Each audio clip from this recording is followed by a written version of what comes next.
नमस्कार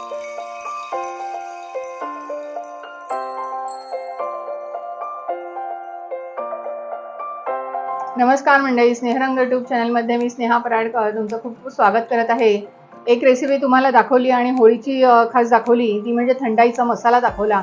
तर मसाल्यापासून आपण दूध कसं बनवायचं ते पण दाखवलं, पण त्या मसाल्यापासून आपण असा प्रकार करणार आहोत की आपल्याला होळीच्या वेळेला खायला पण मिळेल मस्तपैकी। तर आपण करंजा करणार आहोत त्या पिठापासून, मसाल्यापासून।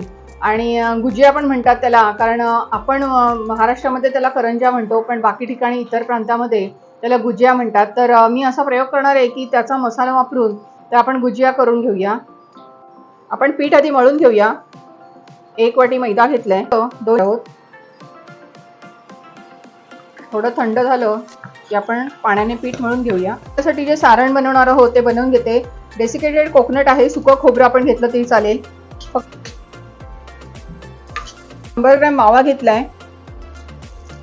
गुजियामध्ये स्पेशली मावा घालतात, थोडी मिल्क पावडर। हे सर्व परतून काढायचं आपल्याला व्यवस्थित। घेणार आहोत, गोड कमी जास्त आपल्या आवडीनुसार घ्यायचं। हे छान परतून काढायचं आपल्याला। आणि आपण ह्याच्यामध्ये हा थंडाई मसाला जो आहे तो आपण 4 चमचे घालणार आहोत। सारण तयार झालेलं आहे।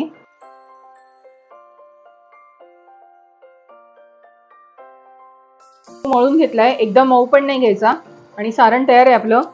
थोडा साठा करणार आहे मी की खुसखुशीत व्हायला। 1 चमचा मैदा घेतलाय, कॉर्नफ्लॉवर घेतला तरी चालेल, आणि 1 चमचा आपण साजूक तूप टाकणार आहे। समान प्रमाण असतं, जेवढा मैदा तेवढंच तूप। आणि चांगलं व्यवस्थित ते एकत्र फेटून घ्यायचंय।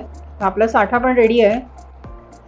आपण एवढ्या पिठाचे 3 गोळे करून घेणार आहोत समान, आणि याच्या पोळ्या लाटून घेणार आहोत। आपल्याला साठा लावायचा आहे।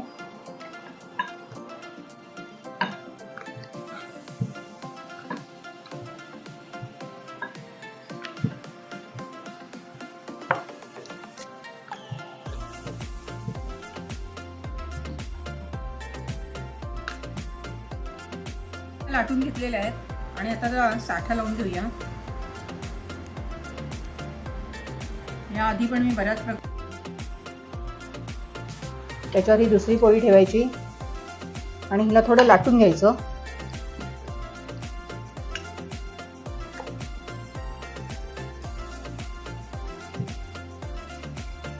पुन्हा हिला साठा लावायचा आहे।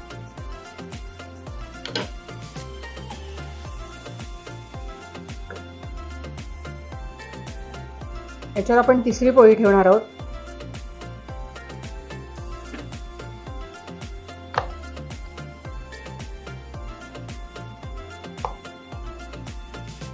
घ्यायच्या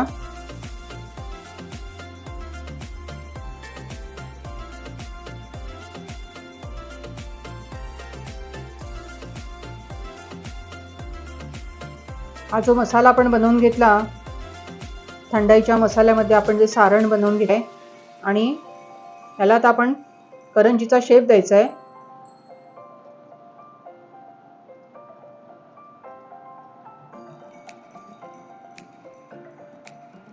अगदी व्यवस्थित असं बंद करायचं आहे। आणि पीठ बाहेरचं ओलं असल्यामुळे काही पाणी वगैरे लावण्याची गरज नाहीये। छान चिकटलं जातंय ते, अतिशय मस्त असं। एका बाजूला मी तेल पण तापत ठेवलंय। छान असं बंद करून घ्यायचंय। कोकणात ते असतील तर या अशा गुजिया करायला अगदी हातचा मळ आहे। आणि ह्याला अशी दुमड द्यायची आहे। एकावर एक असे पदर हे दुमडत जायचे। छान अशी त्याला डिझाईन येत जाते। अतिशय सोपी कृती आहे।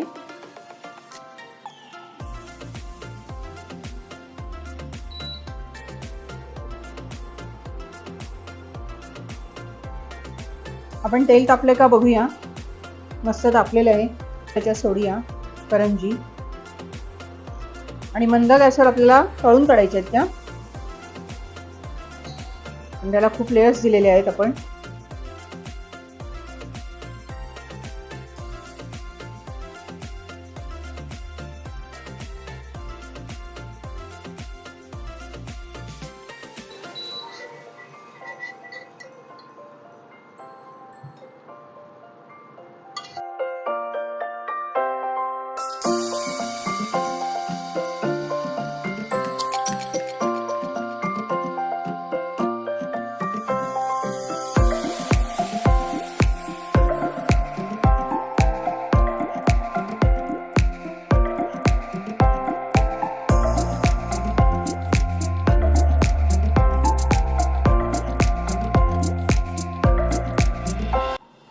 होळीला तर आपण पुरणपोळी आणि गोडाचं काहीतरी नैवेद्य हे करून आपण होळी साजरी करत असतो. पण पंचमीला मात्र आपण यंदा गुजिया आपण करून दाखवलेल्या आहेत आणि त्या पण थंडाई मसाल्याच्या बनवलेल्या आहेत.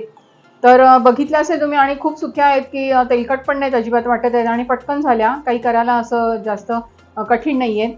तर नक्कीच यंदाच्या रंगपंचमीच्या करून बघा आणि स्नेहरंग परिवारातर्फे होळीच्या आणि रंगपंचमीच्या तुम्हाला खूप खूप शुभेच्छा. परत दुसरा अजून एक आहे कारण की आपला 8 मार्चला जागतिक महिला दिन आहे, वर्ल्ड वुमन्स डे.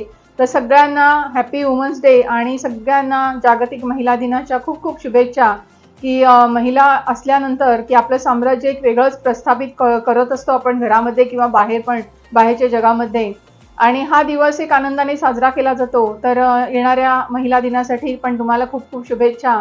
रेसिपी आवडली तर नक्की तर लाईक करा, शेअर करा, सबस्क्राईब करा आणि सबस्क्राईब जे करत आहेत त्यांचे खूप खूप धन्यवाद. आणि सांगण्याचा म्हणजे अभिमान पण असाच वाटतोय की ही तुमची मैत्रीण आत्ता इथेच आहे या ठिकाणी, पण यूट्यूबच्या माध्यमातून अख्ख्या जगभरात प्रसिद्ध होते आहे. त्या दिवशी पण 2 दिवसापूर्वी मला युक्रेनवरून कॉमेंट आली होती. म्हणजे खूप इतकं भारी वाटते की आपण जे काही करायला घेतलेलं आहे तर त्याच्यामध्ये नक्कीच आपल्याला यश मिळतं आहे. आणि या यशाचे मानकरी माझे कुटुंबातले सदस्य, माझे पती आणि माझी 2 मुलं आहेत. तर नक्कीच मला खूप अभिमान आहे त्या गोष्टीचा. तर नक्कीच रेसिपी करून बघा आणि येणाऱ्या होळीचा आणि रंगपंचमीचा खूप खूप आनंद घ्या. धन्यवाद.